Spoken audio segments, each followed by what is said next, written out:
পাখিদের কি সুন্দর ডাক শোনা যাচ্ছে সকালবেলায়।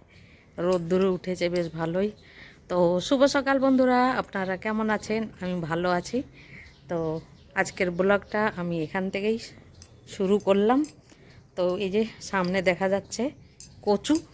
তো এই যে কচুগুলো আমার এখানে বেশি বড় একটা হচ্ছে না, তো এগুলো কাটবো, কেটে আমি এখন বানাবো কচু শাকের ঘন্ট। এই দেখুন, এই যে ক্যারেটে লাগানো রয়েছে জল কচু, পানি কচু যাকে বলে।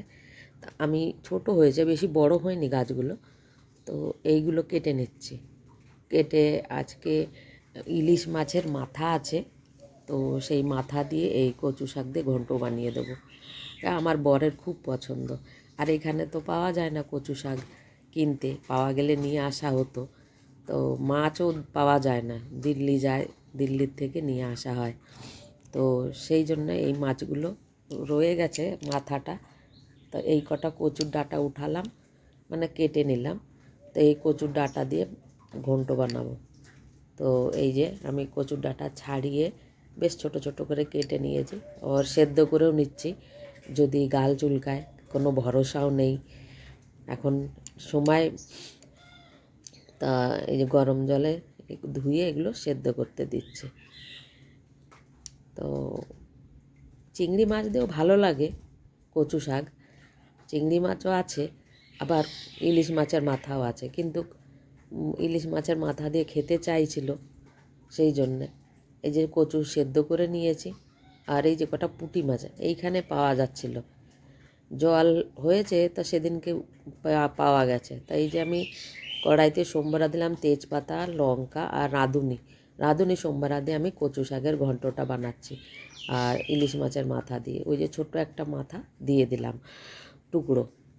তা এইখানে না পাওয়া যায় না মাঝে মাঝে, আবার জল হলে পরে কী জানি কোথার থেকে মাছ চলে আসে এত। সেই মাছ ধরে নিয়ে এসেছিলো সেদিনকে পুঁটি মাছ। তো ওই পুঁটি মাছ দিয়ে উচ্ছে দিয়েই রান্না করব। এই যে কচু শাকটা ঢেলে দিলাম, ঢেলে নেড়ে চেড়ে ওতে একটু ভাজা মশলা, ধনে জিরে বাটা এই যে দিয়ে রান্না করে নিলাম। তো বেশ একজনের মতো হয়েছে, তো দারুণ টেস্ট হয়েছিল, গলা চুলকায়নি কিন্তু। আর এই যে হচ্ছে উচ্ছে, তো ছোট ছোট উচ্ছে, কিন্তু তিতো লাগবে বলে আমি আগের থেকে ভাজা করে নিই। এবারে ভাজা করে নিয়ে যদি আমি উঠিয়ে রাখি, এই যে এটাকে নামিয়ে নেবো ভালো করে ভাজা করে উচ্ছেগুলোকে, তাহলে একটুও তিতে লাগে না, আর খেতেও টেস্টি লাগে। আর এইবারে আমি কড়াইতে তেল দিলাম। মাছ কিন্তু আগের থেকে ভাজা করে নিয়েছিলাম। এতেও দিলাম আমি রাঁধুনি সোমবারা। আর এই যে আলু কটা ভালো করে ভেজে নেবো। ভেজে নিয়ে তারপর এতে লঙ্কা দিয়ে দেবো। মানে লঙ্কা যে যেরকম ঝাল খায়, নুন হলুদ দিয়ে ভালো করে ভাজা করে নিয়ে এবারে ওতে জল দিয়ে দেবো। দেখুন আলুগুলো বেশ ভাজা হয়ে গেছে লাল লাল করে। আর এবারে এতে দেবো জল। আর এইটা ফুটে উঠলে, আলুটা সেদ্ধ হয়ে গেলে তারপরে দেবো আমি উচ্ছে ভাজাগুলো। তো খেতে দারুণ টেস্টি হয় এভাবে যদি রান্না করা হয়। এই যে উচ্ছে ভাজা আমি দিয়ে দিলাম, আলু গলে গেছে। এবার দেবো মাছ। হ্যাঁ, মাছগুলো দিয়ে তরকারিটা নামিয়ে নেবো। এই দেখুন পুঁটি মাছগুলো ভেজে রেখেছিলাম। তো এবারে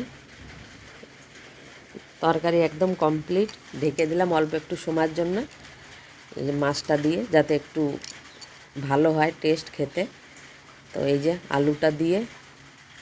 আলুটা গালিয়ে দিলে তরকারির ঝোলটা একটু গাঢ় গাঢ় হয়, ওর জন্য খেতে আরও একটু টেস্টি বেশি হয়।